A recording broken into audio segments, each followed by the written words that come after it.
Hello नमस्कार आदाब सत श्री अकाल। मैं हूं आपका दोस्त आपका शिवेंद्र सिंह चौहान। आप लोगों का स्वागत करता हूं सेशन के अंदर, जहां पर हम लोग द हिंदू की कुछ ऐसी खबरें और एडिटोरियल के ऊपर चर्चा करेंगे जिन्हें पढ़कर निश्चित ही आप लोगों की प्रिपरेशन के अंदर आप लोगों को बेटर एज मिलेगी।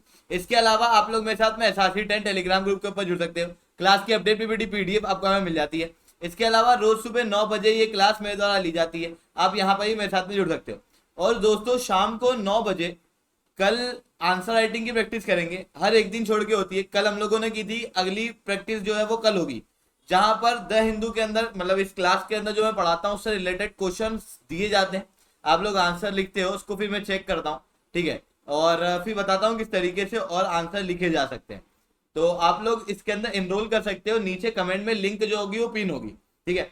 इसके अलावा Unacademy 1 आज लॉन्च होने वाला है 5 सितंबर के दिन। I will not be present there, क्योंकि मेरे को थोड़ा सा यहाँ पर काम था, मतलब मेनली क्लास की दिक्कत थी, क्योंकि वहाँ पर जाके क्लास नहीं हो पाती है। तो इस कारण से मैं वहाँ पर नहीं रहूँगा, बस प्लीज़ अटेंड दैट। इसके अलावा दोस्तों मतलब कल रात को 12 बजे से मेरे पास में मैसेज आने लगे। आई एम फीलिंग, मतलब काफ़ी अच्छा लगा मेरे को लॉर्ड।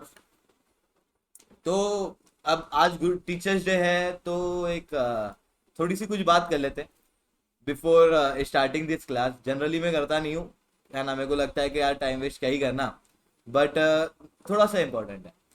देखो आज टीचर्स डे के दिन मैं आप लोगों को एक गुरु मंत्र देना चाहता हूँ। एक गुरु मंत्र जो आपको बहुत अपनी प्रिपरेशन के दौरान में काम आएगा। ये गुरु मंत्र है बिलीव इन योर सेल्फ। आपको लगेगा कि सर आप तो महेश्वरी हो गए, आप तो ज्ञान देने लग गए।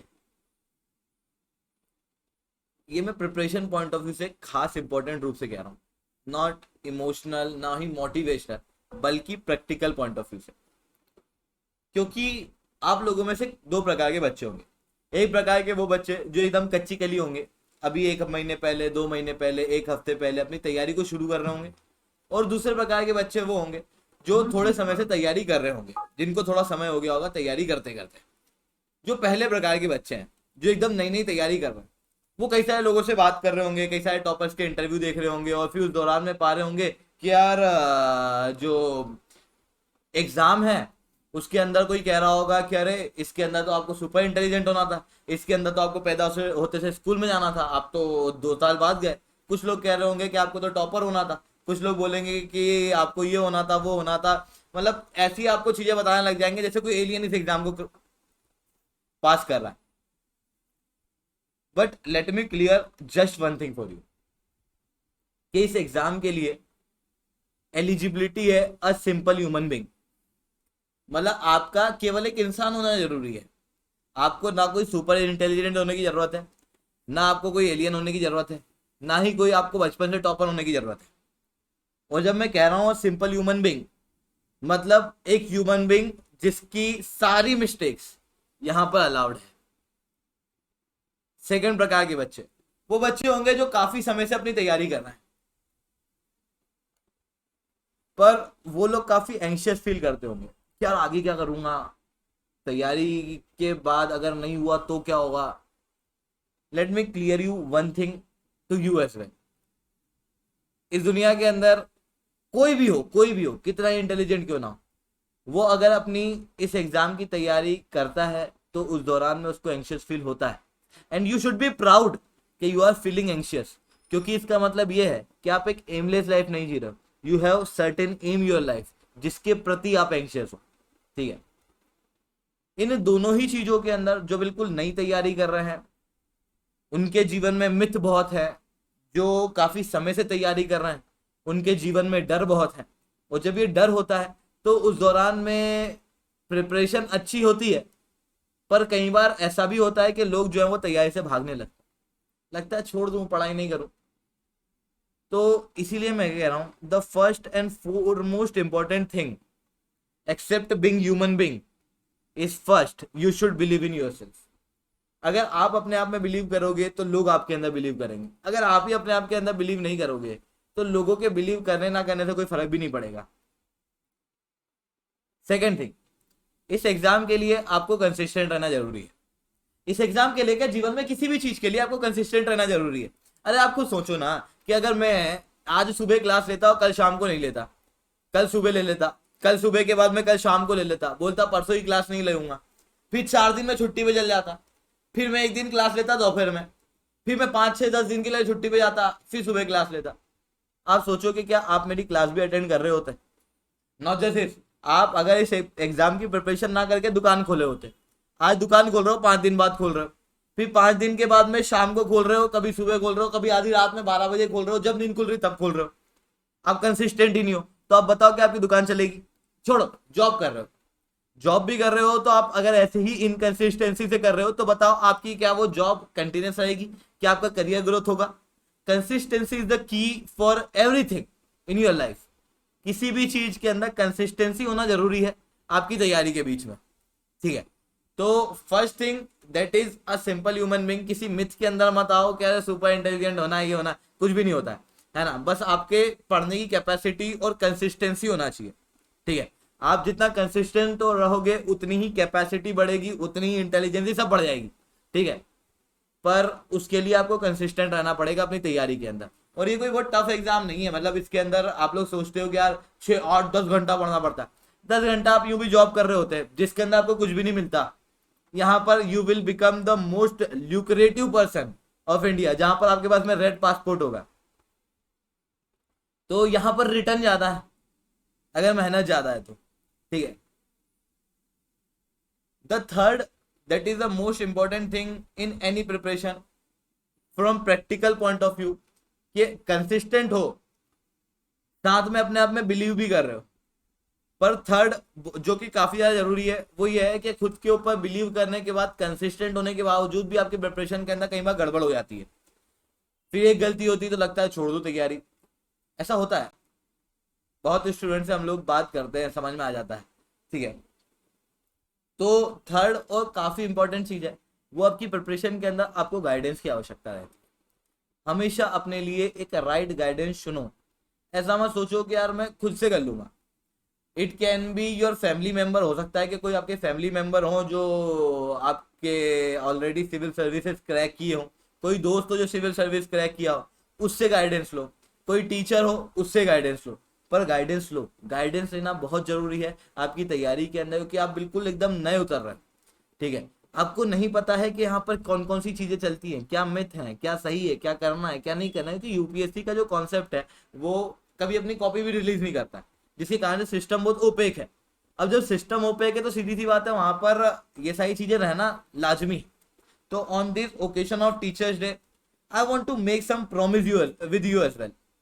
मैं आप लोगों से प्रॉमिस करता हूं कि मैं जब भी इस क्लास को लूंगा या किसी भी क्लास को लूंगा, I will present that content that is only relevant with your exam point of view. I promise you कि जब तक मैं किसी प्लेटफॉर्म से जुड़ा हुआ हूं तब तक, या फिर उसके बाद भी जब मैं ऑफलाइन भी केवल ऑफलाइन पढ़ाने लगूं तब भी, आई will always stand with your side. आप लोगों को जब भी गाइडेंस की, आपको जब भी हेल्प की जरूरत लगे, you can always contact me. और मैं आप लोगों को प्रॉमिस करता हूं कि in this world of having teaching as a business, मैं आप लोगों को हमेशा गाइड करूंगा without having any monetary and all those things, है ना? उन चीज़ों को ध्यान में रखे बगैर, without any indulgence in wrong practices, I will always show you the right path. That is my promise to you as a teacher, ठीक है? सो दोस्तों, आज के लिए चलिए शुरू करते हैं हम आज के सेशन को, ठीक है? आज हम लोग इन सारे टॉपिक्स के ऊपर चर्चा करने वाले हैं। 2 एडिटोरियल है, एक टेक्सट कॉन्टेक्स्ट है, 2 इंपॉर्टेंट खबरें आज देखने को मिल रही हैं। बाकी सारी चीज़ों के ऊपर हम लोग ऑलरेडी चर्चा कर चुके हैं। तो सबसे पहले बात करते हैं एडिटोरियल के ऊपर, India and Australia from divergence to convergence. देखो, इंडिया और ऑस्ट्रेलिया ये 2 देश ऐसे रहे हैं, ठीक है, जो 20th सेंचुरी के अंदर इतने कोई बहुत क्लोज थे नहीं। अगर आप देखोगे तो ऑस्ट्रेलिया और इंडिया के बीच में रेयरली कभी कन्वर्सेशन रहा होगा। जहां पर कोल्ड वॉर की मेंटालिटी के बीच में ऑस्ट्रेलिया जो था वो अलाइन था, इंडिया वॉज नॉन अलाइन, जिसके कारण से इंडिया ऑस्ट्रेलिया के बीच में गैप थी। इंडिया की पॉलिसी काफी लाइसेंस और राज वाली हुआ करती थी 20वीं शताब्दी के अंदर। ऑस्ट्रेलिया के साथ में कॉपरेशन नहीं हो पाता था। ऑस्ट्रेलिया की पॉलिसी थी व्हाइट ऑस्ट्रेलियन पॉलिसी, जिसके कारण से कॉपरेशन नहीं हो पाता था। कैनबेरा के डिसीजन था, मतलब जब भारत को यूरेनियम की आवश्यकता थी अपने न्यूक्लियर टेक्नोलॉजी को ग्रो कराने में, उसके अंदर ऑस्ट्रेलिया ने भारत को न्यूक्लियर टेक्नोलॉजी को ग्रो करने के लिए यूरेनियम नहीं दिया था, जिसके कारण से हमारे रिलेशन और ज्यादा डिटीरिएट हुए थे। आज जब 20वीं शताब्दी देखने को मिल रही है, पिछले कुछ दशकों से हम लोग को ये देखने को मिल रहा है कि भारत और ऑस्ट्रेलिया आपस में एक बेहतर पार्टनर नहीं, एक बहुत इंपॉर्टेंट पार्टनर के रूप में उभर के आ रहा है, जहां पर ऑस्ट्रेलिया के डिप्लोमेट हो, ऑस्ट्रेलिया के प्राइम मिनिस्टर हो, ऑस्ट्रेलिया के प्रेसिडेंट हो, कह रहे हैं कि हमारे लिए कोई सबसे इंपॉर्टेंट देश है तो वो इंडिया है। और इंडिया भी ऑस्ट्रेलिया की सेंसिटिविटी को ध्यान में रखते हुए ही अपने स्टैंड जो है वो लेता है चीजों के अंदर, ठीक है। इवन ऑस्ट्रेलिया जो है वो इंडिया के स्टैंड को आजकल सपोर्ट भी करने लग रहा है। तो अब यहाँ पर क्या मामला है उसको समझने की कोशिश करते कि इंडिया और ऑस्ट्रेलिया के बीच में सुधरते हुए रिलेशन कैसे है। तो इंडिया और ऑस्ट्रेलिया ना आपस में एक नेचुरल पार्टनर है। थोड़ा सा इस मैप में देखना तो आप पाओगे कि यहाँ पर इंडिया है, यहाँ पर ऑस्ट्रेलिया है, यहाँ पर चाइना है। इंडिया हो ऑस्ट्रेलिया हो, दोनों को ही चाइना से थ्रेट फील होता है। इंडिया को बॉर्डर के ऊपर होता है तो ऑस्ट्रेलिया को समुद्र के ऊपर होता है। इस कारण से इंडिया और ऑस्ट्रेलिया आपस में एक अच्छे पार्टनर के रूप में उभर के आ रहे हैं। इंडिया जो है वो इंडो पैसिफिक रीजन के अंदर अपने आप को मजबूत करना चाहता है, तो ऑस्ट्रेलिया अपनी प्रेजेंस पैसिफिक रीजन में लाना चाहता है। इंडो पैसिफिक रीजन का ही भाग है पैसिफिक रीजन, इस कारण से दोनों देश इजीली कोऑपरेट कर पाते हैं। ऑस्ट्रेलिया के अंदर भी मल्टी 2 सेकेंड ना,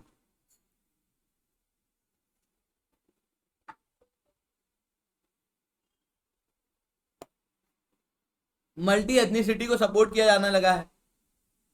वहां पर भी फेडरल पॉलिटिक्स है, डेमोक्रेसी है, जिस तरीके से इंडिया के अंदर है।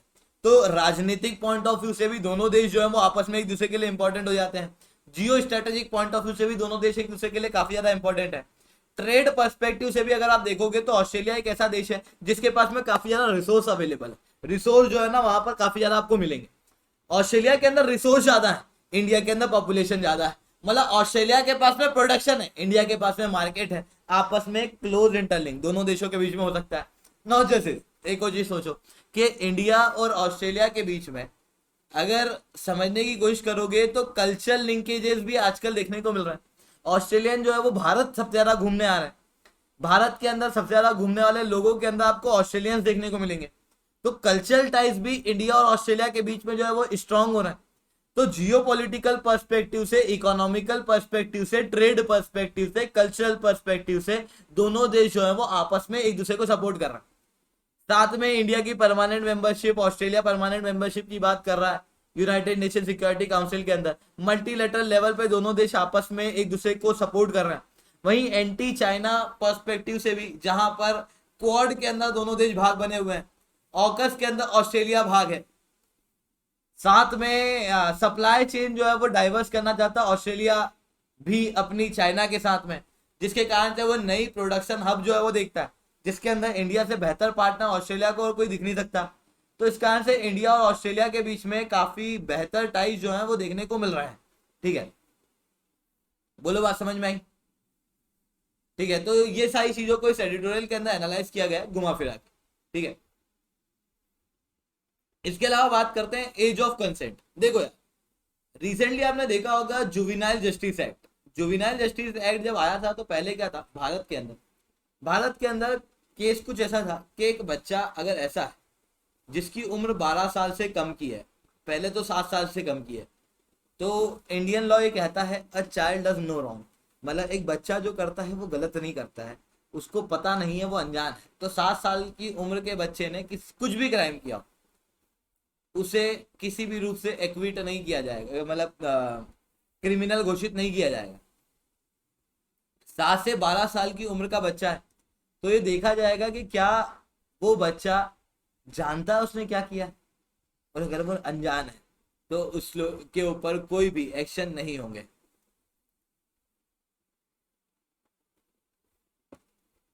बारह से 16 साल की उम्र का बच्चा जुवेनाइल कहलाता है।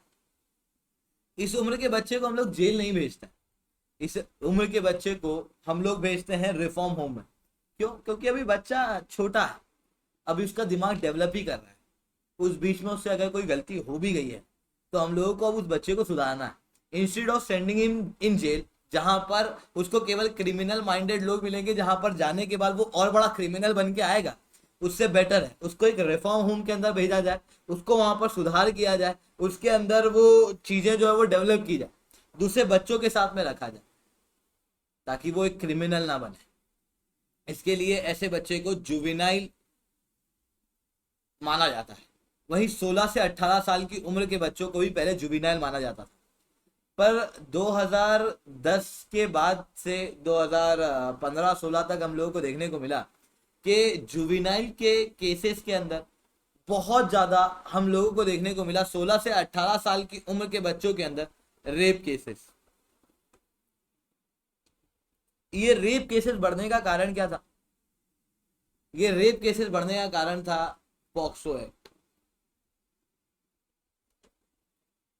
जिसके कारण से अब जुवेनाइल जो 16 से 18 साल की उम्र के हैं, जिन्हें साइंटिस्ट अभी भी ये कहते हैं कि यार इस उम्र के लोग जो हैं वो अभी भी अपने दिमाग को डेवलप कर रहे हैं, अगर इनको क्रिमिनल के साथ में भेजा जाएगा तो उसके बाद में क्रिमिनल बन जाएंगे, अगर इनको जुवेनाइल के साथ में भेजा जाएगा तो शायद ये रिफॉर्म होके आएंगे। तो इनको 3 साल के लिए रिफॉर्म होम भेजना है या जेल भेजना है, उसके लिए एक जुवेनाइल जस्टिस बोर्ड होती है और वो डिसाइड करती है कि इनको एडल्ट की तरह ट्रीट करना है जुवेनाइल की तरह। पहले ही केवल जुवेनाइल की तरह होते थे, आजकल ये जुवेनाइल और एडल्ट के बीच में इनको देखा जाता है कि किस रूप में ट्रीट किया जाए। पर ये क्यों किया गया? ये किया गया क्योंकि जुवेनाइल जस्टिस एक्ट के अंदर अमेंडमेंट किए गए थे 2016 के अंदर, क्योंकि इस दौरान में हम लोगों को देखने को मिल रहा था रेप केसेस काफी बढ़ रहे थे जुवेनाइल के अंदर। पर ये केसेस क्यों बढ़ रहे थे? इसका एक बड़ा कारण था पॉक्सो एक्ट। पॉक्सो एक्ट क्यों? एक कहानी सुना दो। बंदे Rama versus state of Karnataka case. हुआ कुछ ऐसा कि एक 17 साल की लड़की थी, she had sex with a 20-year-old partner, एक लड़के के साथ में। लड़के के ऊपर लड़की के पिता के द्वारा रेप केस के आरोप लगाए गए। कोर्ट के अंदर उन्हें ले जाया गया। कोर्ट के अंदर जब ले जाया गया तो लड़की से पूछा गया कि क्या ये सेक्स कंसेंशुअल था, तो लड़की ने कहा ये सेक्स कंसेंशुअल भी था और 17 साल की मैं थी तब ये सेक्स हुआ था। उसके बाद जब मैं 18 साल की हुई तो उसके बाद मैंने शादी भी की है इनसे। This was POCSO act.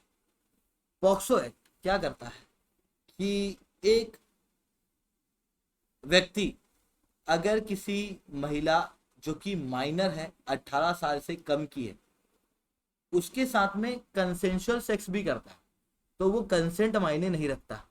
जिसके बाद में पॉक्सो एक्ट ऐसे व्यक्ति को जो कंसेंशुअल सेक्स कर रहा है उसके साथ में, मतलब जो टीनेजर्स हैं उनके साथ में अगर सेक्स कर रहा है तो ऐसे बॉय के ऊपर रेप केसेस के आरोप लगाए जाते हैं, उसे रेप कंसिडर किया जाता है।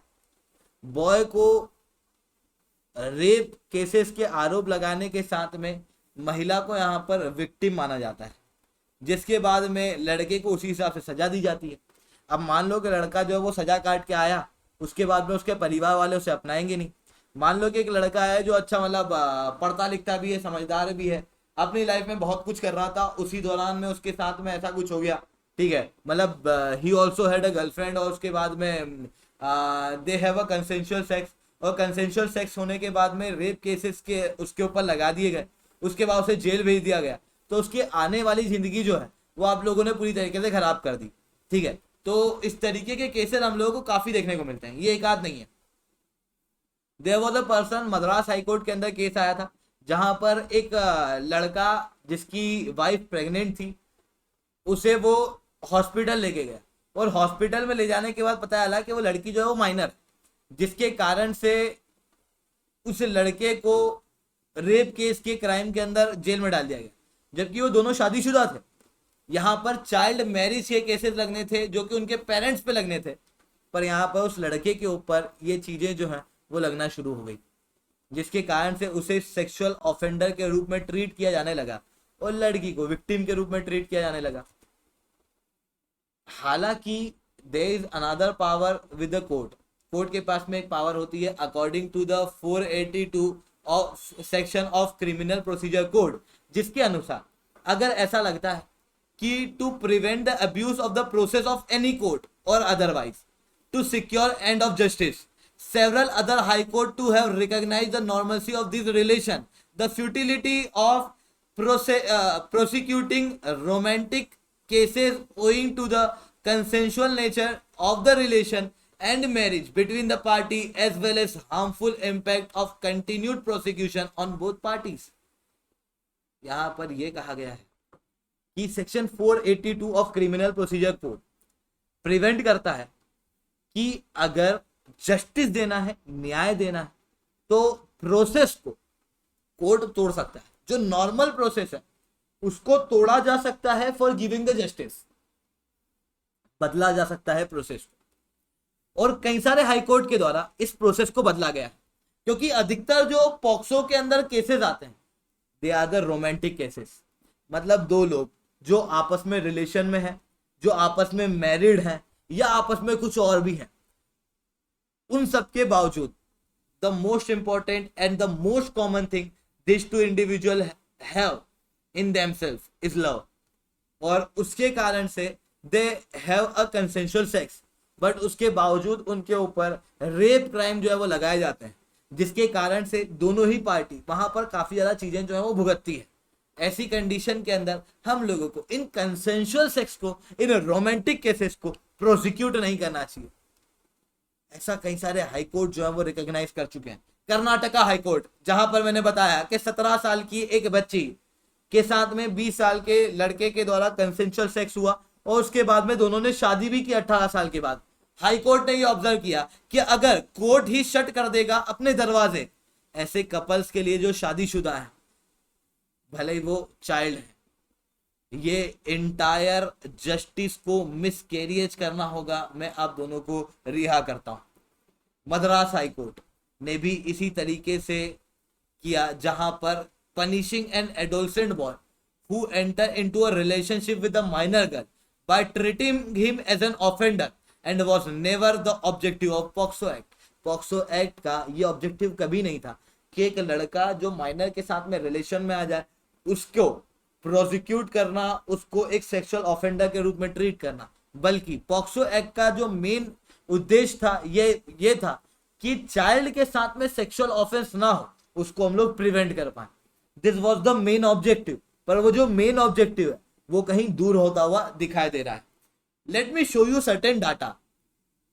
जो इनफोल्ड प्रोएक्टिव हेल्थ ट्रस्ट है उसके द्वारा ये बताया गया है कि पॉक्सो एक्ट के अंदर लगभग 1715 जो केसेस हैं वो रोमांटिक केसेस हैं. मतलब ऐसे केस जहां पर दो लड़के और लड़की आपस में एक दूसरे से प्रेम करते थे, बट कंसेंशुअल सेक्स होने के कारण वहां पर क्या हुआ है, रेप क्राइम जो है वो लगा दिया गया.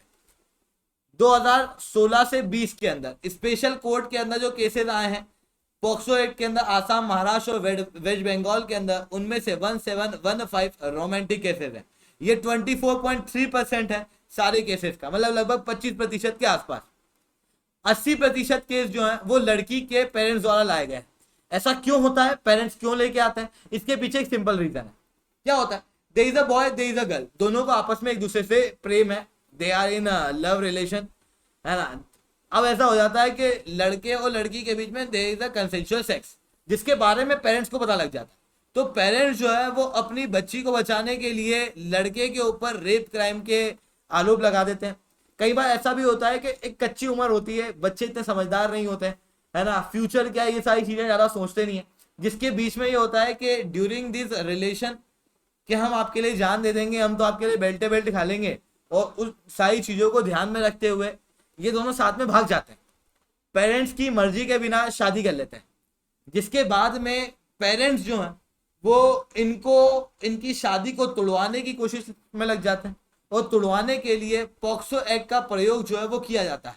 मतलब पॉक्सो एक्ट का मिसयूज किया जाता है लव रिलेशनशिप को खत्म करने के लिए, ठीक है, और पेरेंट्स की इच्छा के अनुसार शादी कराने के लिए, which is mainly a caste based marriage.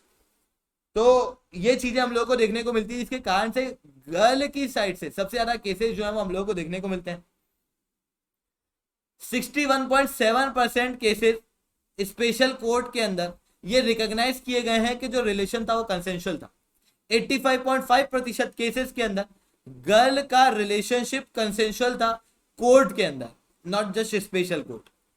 Court के अंदर जो 81.5% केसेस थे उसके अंदर एक्यूज्ड को के खिलाफ कोई एविडेंस मिले ही नहीं, मतलब लड़के के खिलाफ कोई एविडेंस नहीं मिले कि वहां पर एक कंसेंशुअल सेक्स नहीं था, it was a rape crime.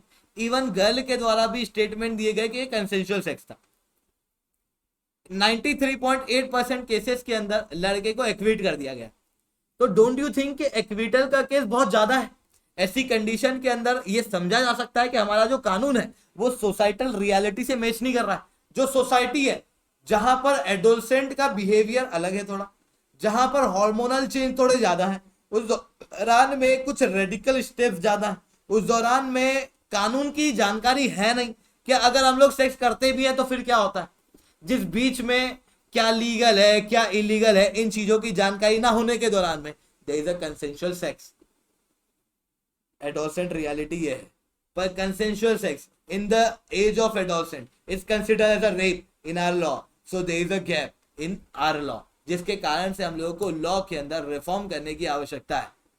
ऐसा इस आर्टिकल के अंदर एनालाइज किया गया है। ठीक है, इसके अलावा टेक्स्ट एंड कॉन्टेक्स्ट के ऊपर बात करते हैं। पहला जो आर्टिकल मैंने बताया था इंडिया ऑस्ट्रेलिया का, वो ऑब्वियसली रिलेवेंट है इंडिया के रिलेशन पॉइंट ऑफ व्यू से। सेकंड जो आर्टिकल मैंने बताया था पॉक्सो एक्ट वाला, वो इंपॉर्टेंट है क्योंकि चाइल्ड जो है वो one of the most vulnerable section of the society के अंदर आते हैं, तो सोसाइटी पॉइंट ऑफ व्यू से इंपॉर्टेंट है। चाइल्ड के ऊपर कई बार क्वेश्चन भी आए हैं यूपीएससी के अंदर, है ना, क्योंकि जब भी इंटरनेशनल कन्वेंशन वगैरह होता है या कोई नए इश्यूज आते हैं तो चिल्ड्रन के ऊपर भी क्वेश्चन जो है पूछे जाते हैं। अभी आपको देखने को मिल रहा होगा कि यार कोविड-19 के कारण कई सारे बच्चे जो है वो अनाथ हुए हैं, जिसके कारण से यहाँ पर चिल्ड्रन की वल्नरेबिलिटी और बढ़ चुकी है। ऐसे केस में इससे रिलेटेड क्वेश्चन आ सकता है। ठीक है, तो इस कारण से जो पुराना आर्टिकल था वो भी इम्पोर्टेंट था, उसकी चीज़ों को बहुत बड़े वे में नहीं, एक एक डाटा या एक एक केस के आधार पे नहीं, पर छोटे से में नोट कर लेना चाइल्ड के डेवलपमेंट पर्सपेक्टिव से। Deploying 5G in the world built of 4G technology, इसको नोट करने की जरूरत नहीं है। ठीक है, बस देख लो क्या है, एक ट्रेंड को एनालाइज कर लो। देखो अभी तक क्या होता था, 4G जो है वो भारत के अंदर था, जिसके अंदर 200-300 MBPS तक का इंटरनेट जो है वो कभी फोन में दिखा तो नहीं, पर ऑन रिकॉर्ड जो है वो इतना इंटरनेट देता रहा, जिसके कारण से हम लोग एक हाई स्पीड इंटरनेट को यूज कर पाते थे। इस हाई स्पीड इंटरनेट के आने की वजह से हमारी जिंदगी काफी हद तक बदल गई। 2010 के अंदर ये 4G टेक्नोलॉजी को डिप्लॉय किया गया था, जिसके बाद से आप देखोगे तो मोबाइल फोन का प्रयोग बढ़ गया। आज आप उसी मोबाइल फोन के अंदर पढ़ रहे हो, शायद 2008-9 के अंदर कोई ये सोच भी नहीं पा रहा होगा कि मोबाइल फोन के अंदर पढ़ाई भी हो सकती। उस समय में ये बोला जाता था कि मोबाइल फोन रखो और पढ़ाई करो, आज मोबाइल फोन उठाओ और पढ़ाई करो वाली सिचुएशन दिख रही है। तो नंबर ऑफ 4G स्मार्टफोन के बढ़ने की वजह से ये सारे केसेस जो है वो हम लोगों को देखने को मिल रहे हैं, जिसके कारण मतलब 4G के आने की वजह से नंबर ऑफ मोबाइल फोन भी बढ़े हैं, साथ में number of mobile phone smartphone user भी बढ़े, साथ में इंटरनेट का प्रयोग भी बढ़ा, जिस दौरान में इंटरनेट ऑफ थिंग का डेवलपमेंट हुआ, जहां पर फोन के साथ में अलग अलग डिवाइस कनेक्ट कर सकते हैं। आप वॉच को कर सकते हो, आप अपने और दूसरे डिवाइस जैसे ब्लूटूथ डिवाइस, इन सारी चीजों को कनेक्ट कर सकते हो अपने फोन के साथ में। इंटरनेट ऑफ थिंग का प्रयोग जो है वो बढ़ गया है, जिसके अंदर आप मोबाइल फोन को एक रिमोट के रूप में भी यूज कर सकते हो। अलग अलग सॉफ्टवेयर, अलग अलग एप्स आ चुके हैं, बट धीरे धीरे करके दुनिया जो है वो आर्टिफिशियल इंटेलिजेंस की तरफ आगे बढ़ रही है, AI ML की तरफ आगे बढ़ रही है। उस दौरान में जो 4G टेक्नोलॉजी है उसके इंटरनेट से हमको और ज़्यादा तेज इंटरनेट चाहिए, इस कारण से हम लोग 5G टेक्नोलॉजी को लेके आए। ये 5G टेक्नोलॉजी एक तेज इंटरनेट प्रोवाइड करती है, कम लेटेंसी होती है। ठीक है, कई बार वाइड रेंज के अंदर भी दे सकती है, क्योंकि अलग अलग बैंड इसके अंदर अवेलेबल है, फ्रीक्वेंसी ज़्यादा है, वेवलेंथ कम है, जिसके कारण से इंटरनेट स्पीड जो है वो और ज़्यादा हो जाती है। हालांकि ये 5G टेक्नोलॉजी 2010 से अवेलेबल थी, पर इसे डिप्लॉय नहीं किया गया था अधिकतर देशों के द्वारा। क्यों? क्योंकि 5G टेक्नोलॉजी जो है उसके कंपैटिबल डिवाइस उस समय तक बने नहीं थे, पर अब 5G कंपैटिबल डिवाइस जो है वो बनने लगे हैं। तो सवाल ये उठता है कि जब 5G का डिप्लॉयमेंट किया जा रहा है तो क्या उसे नॉन स्टैंड अलोन यानी कि 4G के साथ में लेके आया जाएगा या केवल 5G स्टैंड अलोन किया जाएगा? तो पहला है नॉन स्टैंड अलोन फ्रेमवर्क। इसके क्या बेनिफिट होंगे? तो इसका बेनिफिट ये होगा कि 4G टेक्नोलॉजी के साथ में धीरे धीरे करके अगर 5G टेक्नोलॉजी लाएंगे तो अचानक से गवर्नमेंट के ऊपर प्रेशर नहीं पड़ेगा। साथ में हड़बड़ाहट नहीं होगी, इफेक्टिव रूप से 5G जो है वो इम्प्लीमेंट होगा, लोगों को अचानक से अपने फोन फेंकने नहीं पड़ेंगे, इकोनॉमिक लॉस कम होगा लोगों का। वहीं अगर हम लोग स्टैंड अलोन फैक्टर के ऊपर जाते हैं तो इसकी वजह से ये सारे नुकसान होंगे, पर 5G जल्दी आ जाएगा जिसके कारण से बिजनेस जो है वो तेजी से ग्रो करेंगे। ठीक है, आर्टिफिशियल इंटेलिजेंस, मशीन लर्निंग जैसी चीजों के अंदर ज्यादा तेजी से ग्रोथ होगी। ऐसी कंडीशन के अंदर 5G देखो स्टैंड अलोन रूप में आगे नहीं तो पीछे आना है। जैसे यूएस वगैरह के अंदर, इंडिया के अंदर, चाइना के अंदर हर एक जगह पे कोशिश ये की जा रही है 5G कैसे लाना, मतलब स्टैंड अलोन रूप से 5G तो आएगा, बस डिसाइड ये किया जा रहा है कि कब और कैसे। इसके अलावा GS3 पॉइंट ऑफ व्यू से दो इंपॉर्टेंट खबरें हैं। डार्क स्काई रिजर्व जो है वो लद्दाख के अंदर आने वाला है। इसके ऊपर पहले भी आर्टिकल आया था, 5-6 महीने हो गए हैं। ठीक है, तो इस कारण से मैं वापस से बता देता हूँ। हल्ले करके ही जगह है जहां पर पहले ना एक ट्राइलेटरल एग्रीमेंट भी हुआ था 3 संस्थाओं के बीच में। लद्दाख के डिपार्टमेंट के द्वारा IIA of Bangalore plus international organisation के द्वारा, जिस बीच में लद्दाख एक ऐसी जगह जो काफी हाइट पे है। अब अगर आप माउंटेन देखोगे, ये माउंटेन है, ये नीचे है, यहाँ पर आपको बादल दिखा देंगे। तो यहाँ पर अगर आप बैठे हो तो आपको बादल दिखेंगे, पर आपको हाइट के ऊपर बादल नहीं दिखेंगे, जिसके कारण से यहाँ पर जो रेडिएशन है वो ऐसी कैसी रिफ्लेक्ट हो जाती है। और माउंटेन को क्या कहा जाता है, रेडिएशन विंडो। ठीक है, वैसे ही क्लाउड है, क्लाउड का मतलब वाटर वेपर होता है, तो वाटर वेपर क्या करता है, रिफ्लेक्ट कर देता है लाइट को। तो इस कारण से क्लाउड वाली जगहों पे लाइट जो है वो रिफ्लेक्ट होती रहती है। अब आप सोचो कि यहाँ पर आप एस्ट्रोनॉमिकल काम करने की कोशिश कर रहे हो टेलीस्कोप लेके, तो आपको बादल दिखेंगे, आपकी जो रिसर्च है उसके अंदर अड़चने आएंगी। ऐसी कंडीशन के अंदर जो हाइट वाले इलाके होते हैं, जो क्लाउडलेस होते हैं, वहां पर एक अच्छी क्लियर व्यू जो है वो दिखाई देता है आसमान के अंदर। ठीक है, जब क्लियर व्यू आसमान के अंदर, क्योंकि क्या होता है ना कि क्लाउड क्या है, क्लाउड एक प्रकार की वाटर वेपर है। अब आप किसी चीज को कैसे देख पाते हो, उसकी लाइट जो आपकी आंखों तक पड़ती है उसकी वजह से। अब आसमान की लाइट आपकी आंखों तक पड़ नहीं रही है, क्यों, क्योंकि क्लाउड जो है वो वाटर वेपर है, और वाटर वेपर की खासियत है कि वो हर एक प्रकार की लाइट को रिफ्लेक्ट कर देता है। आसमान से आने वाली सूरज की किरणों को भी रिफ्लेक्ट कर देता है। इसी कारण से जब बादल होते हैं तो उसके पीछे सूरज छिप जाता है, पर आपके आसपास ऑक्सीजन है, उस दौरान में ऑक्सीजन के अंदर सूरज ढक रहा है क्या, नाइट्रोजन के अंदर ढक रहा है क्या, किस में ढक रहा है, केवल वाटर वेपर में। क्यों, क्योंकि वाटर वेपर क्या कर रहा है, सूरज की रोशनी को वापस पलटा देगा। वैसे ही क्लाउड की रोशनी, अंतरिक्ष की जो लाइट है वो टेलीस्कोप तक पड़ नहीं पाती है क्लाउड के होने की वजह से।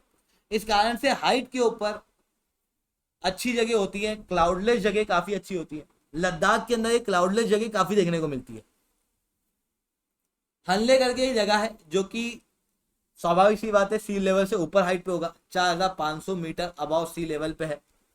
यहाँ पर department of science and technology द्वारा कहा गया है कि यहाँ पर डार्क स्काई रिजर्व जो है वो आएगा।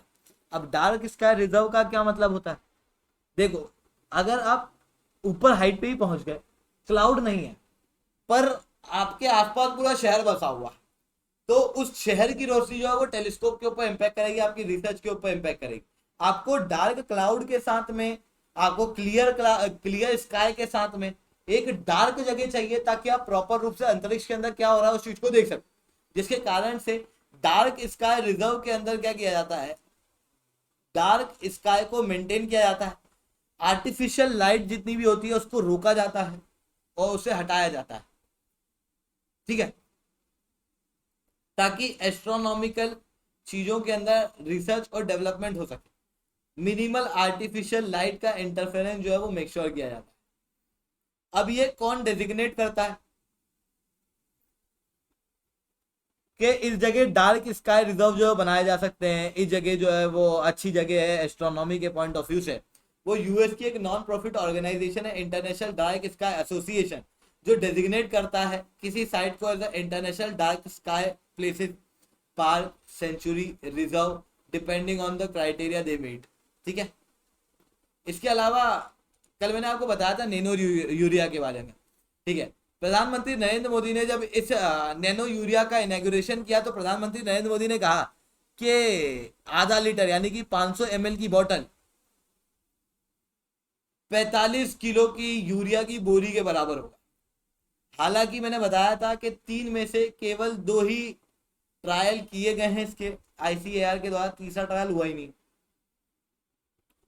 कहा जा रहा है कि इसकी वजह से इंपोर्ट बिल जो है भारत का कम हो जाएगा, जो यूरिया हम भारी मात्रा में इंपोर्ट करते हैं।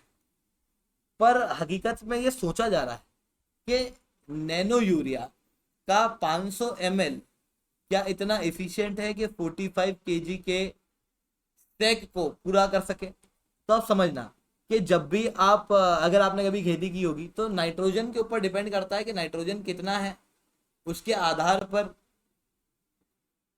कि वो कितनी फर्टिलाइजर जो है वो कितनी ग्रेन को उगाएगा, ठीक है। प्रोपोर्शनल वे में नाइट्रोजन जो है वो पहुंचना चाहिए। और समझना कि 45 kg के अंदर जो नाइट्रोजन की अवेलेबिलिटी है वो लगभग 46% है।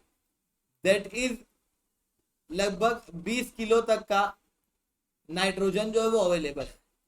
500 ml के नैनो यूरिया के अंदर अगर 100% भी नैनो यूरिया है तो भी वो 500 ml का ही नैनो यूरिया है, यानी कि 0.5 kg के आसपास का ये नैनो यूरिया देखने को मिलेगा।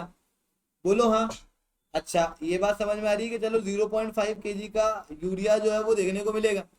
अब होता क्या है, मतलब लगभग 20 ग्राम के आसपास यहाँ पर यूरिया जो है वो आपको मिल जाएगा। 500 ml के अंदर 4% नाइट्रोजन 20 ग्राम, ठीक है, के आसपास कहा जा रहा है कि इसके अंदर यूरिया रहेगा। अब आप खुद सोचो कि यार 1 टन वीट उगाने के लिए 25 किलो तक का यूरिया लगता था। अब ये 20 ग्राम के यूरिया की हमको कितनी बोतल लगेंगी। इवन सोचो ना कि कैसे हो सकता है कि जहां पर 20 किलो का यूरिया हो वो 20 ग्राम के यूरिया के बराबर हो। इवन यहां पर नैनो टेक्नोलॉजी का प्रयोग किया गया। नाइट्रोजन थोड़ा वाटर सॉल्यूबल है, नैनो टेक्नोलॉजी के यूज की वजह से और ज्यादा वाटर सॉल्यूबल हो गया, जिसके कारण से ये जो नैनो पार्टिकल वाला यूरिया है इसको पत्तियों के ऊपर लगाया जाना। अब 100% तो ये पत्तियों के ऊपर लगेगा नहीं कि जितना यूरिया था वो पूरा पत्तियों पे लग गया, बीच में गिरा ही नहीं, ऐसा हो नहीं सकता। तो उसकी इफेक्टिवनेस, उसकी इफिशियंसी और कम है। और अगर मैं 20 ग्राम मतलब 20 ग्राम में से एक भाग तो जमीन के ऊपर गिर गया, ये वाटर सॉल्यूबल है तो इरिगेशन करोगे तो फिर बह के निकल जाएगा, जिसके कारण से ऐसा देखा जा रहा है कि अरे कैसे हो सकता है कि 45 किलो के अंदर जो 20 किलो यूरिया है वो बराबर है 20 ग्राम यूरिया के। ऐसा यहाँ पर कहा जा रहा है, इफिकेसी के ऊपर सवाल उठाया जा रहा है। तो दोस्तों आज के लिए इतना ही रखते हैं। लेक्चर अच्छा लगा तो लाइक करो, लेक्चर बहुत अच्छा लगा तो दोस्तों SRC10 कमेंट करो। SRC10 टेलीग्राम ग्रुप के ऊपर आप मेरे साथ में जुड़ सकते हो। क्लास की अपडेट PPT PDF आपको मिल जाती है।